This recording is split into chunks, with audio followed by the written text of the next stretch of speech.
Now the next topic is strategic information system.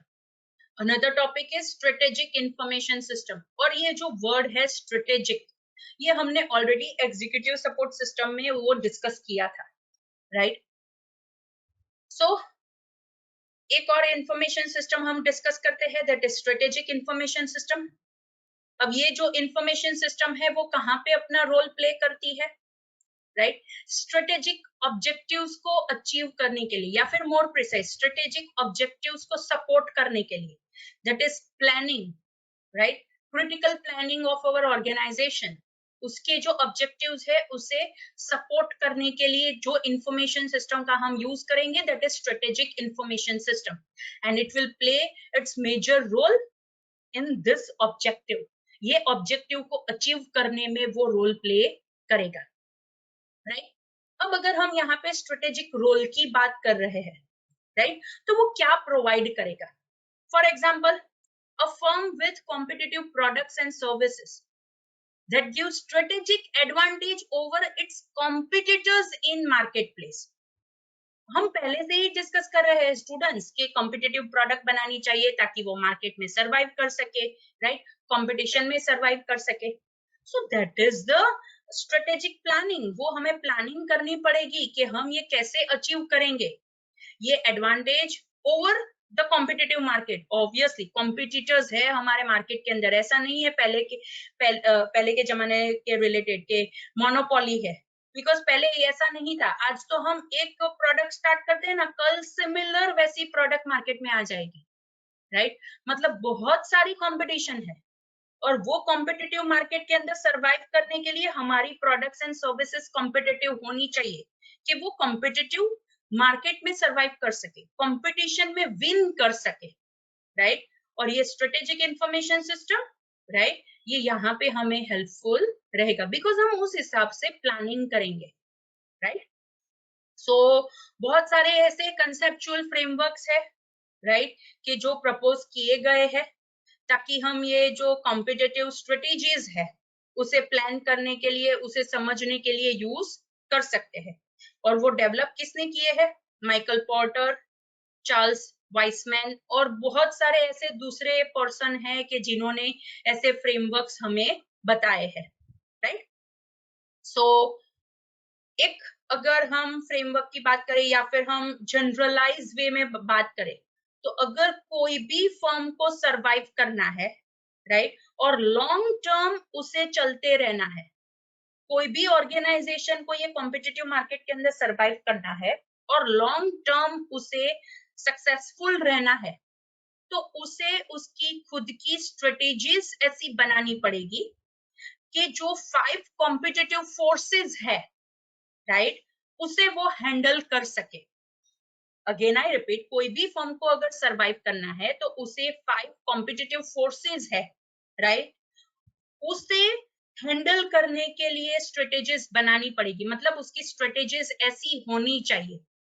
अब वो 5 competitive forces कौन से है कि जो हमारी इंडस्ट्री या फिर हमारी ऑर्गेनाइजेशन को अफेक्ट करेगी? So the first is rivalry of the competition with in the industry, right? Competition है मार्केट के अंदर, राइवलरी है, राइट?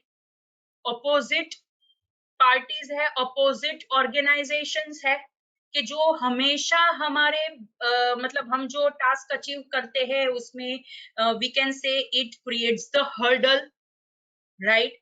सो उसे हैंडल करने के लिए भी हमें स्ट्रेटेजीज बनानी पड़ेगी. Threats of new contracts, obviously हम नए नए कॉन्ट्रैक्ट्स लेते हैं, राइट, तो वो अचीव कर पाएंगे कि नहीं कर पाएंगे उसका थ्रेट है, उसका फियर है, राइट? तो उसके रिलेटेड भी हमें स्ट्रेटेजीज बनानी पड़ेगी. थ्रेट्स ऑफ सब्स्टिट्यूट्स, स्टूडेंट्स हमारी प्रोडक्ट का सब्स्टिट्यूट कल मार्केट में प्रेजेंट होगा. अगर आज हम कोई नई प्रोडक्ट बनाते हैं तो कल उसका सब्स्टिट्यूट मार्केट में आ जाएगा. So that is also one threat, because जैसे जैसे सिमिलर प्रोडक्ट्स आती जाती है कंपटीशन बढ़ती जाती है, right? So that is threats of substitutes.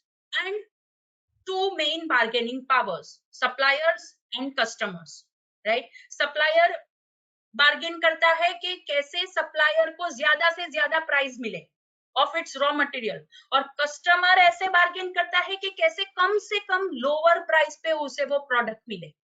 सो ये जो बार्गेनिंग पावर है उसे भी हमें हैंडल करना है, एंड उसके रिलेटेड भी हमें स्ट्रेटेजीज बनानी है।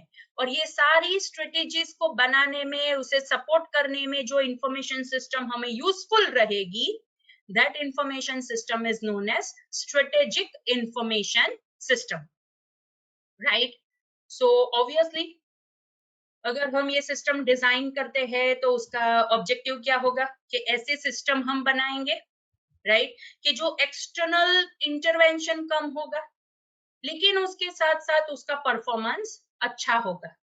एंड अलोंग विद दैट वो सेल्फ रेगुलेशन भी सपोर्ट कर सकती होनी चाहिए, एंड सेल्फ एडजस्टमेंट भी वो सपोर्ट कर सकती होनी चाहिए, राइट। सो ऐसे सिस्टम हम बनाएंगे कि खुद वो सिस्टम खुद को रेगुलेट कर सके, खुद को एडजस्ट कर सके, उसके अंदर ज्यादा हमें एक्सटर्नल इंटरवेंशन, एक्सटर्नल इंटरफियरेंस की जरूरत ना पड़े, right. So students, that is all about strategic information system, right, कि स्ट्रेटेजिक इंफॉर्मेशन सिस्टम हमें कहाँ पे यूजफुल रहेगी और कहाँ पे वो हमें हेल्प करेगी। एंड ये जो 5 इंपॉर्टेंट पॉइंट्स है, right, these are the 5 competitive forces के जो हमें ध्यान में रखने हैं, and they are obviously very important, right. अगर हमें कॉम्पिटिटिव मार्केट में सरवाइव करना है, राइट, तो हमें ये 5 फोर्सेस को ध्यान में रखना पड़ेगा, तो हम कॉम्पिटिटिव मार्केट में सरवाइव कर पाएंगे, else it is not possible, right. Okay, so I think it's all about today's lecture, enough for today's lecture। अगर आपको कोई डाउट है, कोई डिफिकल्टी है आज के लेक्चर में, तो आप मुझे पूछ सकते हो, एंड उसके बाद हम हमारा लेक्चर एंड करेंगे।